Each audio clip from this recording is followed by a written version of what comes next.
Defence সেক্টরের একটা অন্যতম কোম্পানি যার নাম হচ্ছে এইচএএল। এইচএএলের হচ্ছে কোয়ার্টার 3 রেজাল্ট আউট হয়ে গেছে। কোয়ার্টার 3 রেজাল্টের পারফরমেন্স কী টাইপের দিয়েছে এইচএএল, সেটাকে নিয়ে আমরা অ্যানালিসিস করব। তার আগে আমরা দেখে নেব যে কোম্পানি ডিভিডেন্ড ডিক্লেয়ার করেছে কিনা, সেটাকে আগে আমরা দেখে নেব। তো কোম্পানি হচ্ছে ফার্স্ট ইন্ট্রিম ডিভিডেন্ড কিন্তু 25 টাকা করে কিন্তু ইন্ট্রিম ডিভিডেন্ড কিন্তু ডিক্লেয়ার করেছে কোম্পানি। তো ইন্ট্রিম ডিভিডেন্টের ক্ষেত্রে কিন্তু শেয়ার হোল্ডারদের অ্যাপ্রুভালের প্রয়োজন হয় না, এটুকুনি কিন্তু মাথায় রাখবেন। এইবারে আমরা চলে যাব কোম্পানিটার হচ্ছে কোয়ার্টার 3 রেজাল্টে, দেখব যে কোয়ার্টার 3 রেজাল্টের পারফরমেন্স কী টাইপের দিয়েছে। তো আমরা দেখি কত নাম্বার পেজে কোয়ার্টার 3 রেজাল্টটা পাচ্ছি। আমরা 27 নাম্বার পেজে হচ্ছে কোয়ার্টার 3 রেজাল্টটা পাচ্ছি। আগে আমরা আমরা দেখে নেব যে সিকোয়েন্সগুলো ঠিকঠাকভাবে সাজানো রয়েছে নাকি, এটাকে আগে আমরা দেখে নেব। এটা হচ্ছে এই কোয়ার্টার, মিস হচ্ছে কোয়ার্টার 3, এটা প্রিভিয়াস কোয়ার্টার, আর এটা হচ্ছে 1 বছর আগে। তাহলে সিকোয়েন্সগুলো ঠিকঠাকভাবে সাজানো রয়েছে, আমরা একটুখানি বলতেই পারি। এইবারে আমরা দেখে নেব যে অ্যামাউন্টগুলো কিসে দিয়েছে। অ্যামাউন্টগুলো হচ্ছে ল্যাক্সে দিয়েছে অ্যামাউন্টগুলো। এইবারে আমরা চলে যাব কোম্পানিটার হচ্ছে টোটাল ইনকামে। তো টোটাল ইনকামে যাওয়ার আগে আমরা লার্জ করে নিয়ে একটু অ্যাডজাস্ট করে নেব, তাহলে আপনাদের কাছে ব্যাপারটা আরও ভিজুয়াল হবে।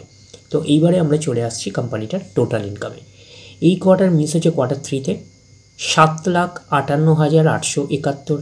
প্রিভিয়াস কোয়ার্টারে ছিল 6,51,870। 1 বছর আগে ছিল 6,52,126। তাহলে 1 বছর আগের 6,52,126টা এখন কত হয়ে গেছে? 7,58,871। তাহলে আমরা বলবো ইয়ার অন ইয়ার বেসিস কিন্তু জাম্প রয়েছে টোটাল ইনকামে। প্রিভিয়াস কোয়ার্টারে ছিল কত? 6,51,870, সেটা হয়ে গেল এই কোয়ার্টার মিস হচ্ছে কোয়ার্টার 3-তে হয়ে গেল 7,58,871। তাহলে আমরা বলবো কোয়ার্টার অন কোয়ার্টার বেসিসও কিন্তু জাম্প রয়েছে টোটাল ইনকামে। তো ন্যাচারাল ব্যাপার, আমরা জানি যে ইনকাম করতে গেলে কোম্পানিকে এক্সপেন্সেস করতেই হবে। তো এখন দেখার বিষয়ে কোম্পানিটা ইনকাম করতে গিয়ে কতটা এক্সপেন্সেস করেছে। তো আমরা চলে আসলাম টোটাল এক্সপেন্সেসে, পাচ্ছি এই কোয়ার্টার মিস হচ্ছে কোয়ার্টার 3-তে 5,55,196। প্রিভিয়াস কোয়ার্টারে ছিল 4,51,392 এবং 1 বছর আগে ছিল 4,83,848। তাহলে 1 বছর আগের 4,83,848টা এখন কত হয়ে গেছে? 5,55,196। তাহলে আমরা বলবো ইয়ার অন ইয়ার বেসিস কিন্তু জাম্প রয়েছে টোটাল এক্সপেন্সেসে। প্রিভিয়াস কোয়ার্টারে ছিল কত? 4,51,392, সেটা হয়ে গেল এই কোয়ার্টার মিন্স হচ্ছে কোয়ার্টার 3-তে হয়ে গেল 5,55,196।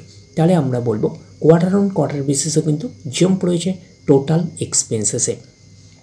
এইবারে আমরা বের করব কি? এইবারে আমরা বের করব হচ্ছে অপারেটিং প্রফিট।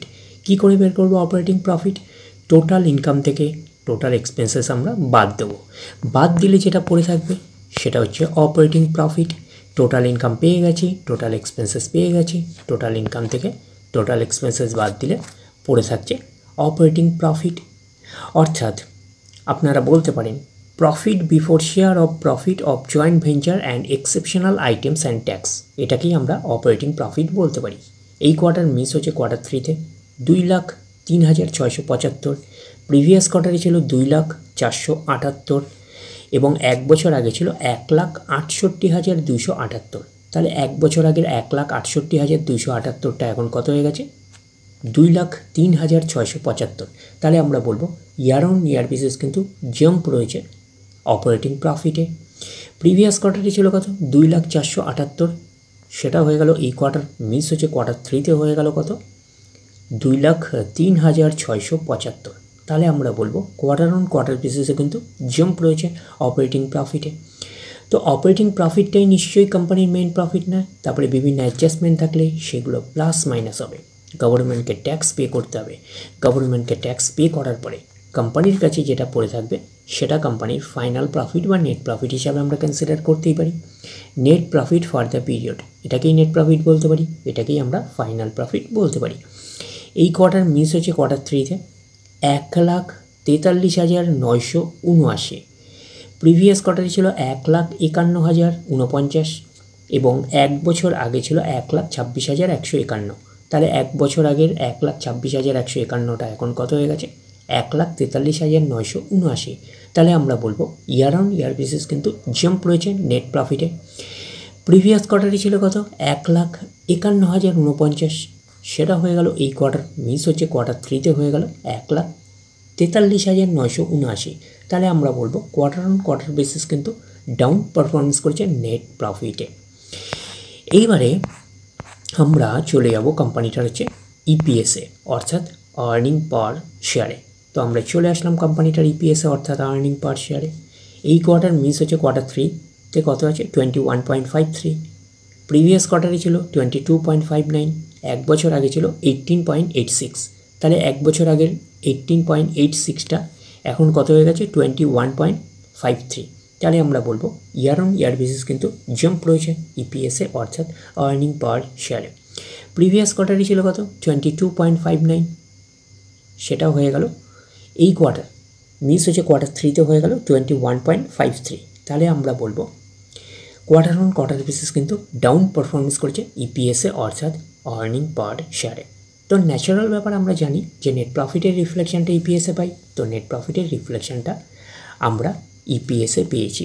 তো ওভারঅল কনক্লুশন হিসেবে আমরা নেট প্রফিটের ক্ষেত্রে কী পেয়েছিলাম, নেট প্রফিটের ক্ষেত্রে পেয়েছিলাম year on year basis jump রয়েছে, but quarter on quarter basis কিন্তু ডাউন পারফরমেন্স করেছে নেট প্রফিটে। তো ওভারঅল কনক্লুশন হিসাবে আমরা বলতে পারি হিন্দুস্তান অ্যারোনটিক্স লিমিটেড অর্থাৎ এইচএএলের কোয়ার্টার থ্রির রেজাল্ট আমরা এইটুখানি বলতে পারি একটা ওকে টাইপের একটা পারফরমেন্স করেছে, আমরা কিন্তু এইটুখানি বলতেই পারি। তাহলে ওভারঅল ভিউটা আপনাদের কাছে ক্লিয়ার। তাহলে এই অবধি, নেক্সট ভিডিওতে আবার আপনাদের সাথে আমার দেখা হচ্ছে। ধন্যবাদ।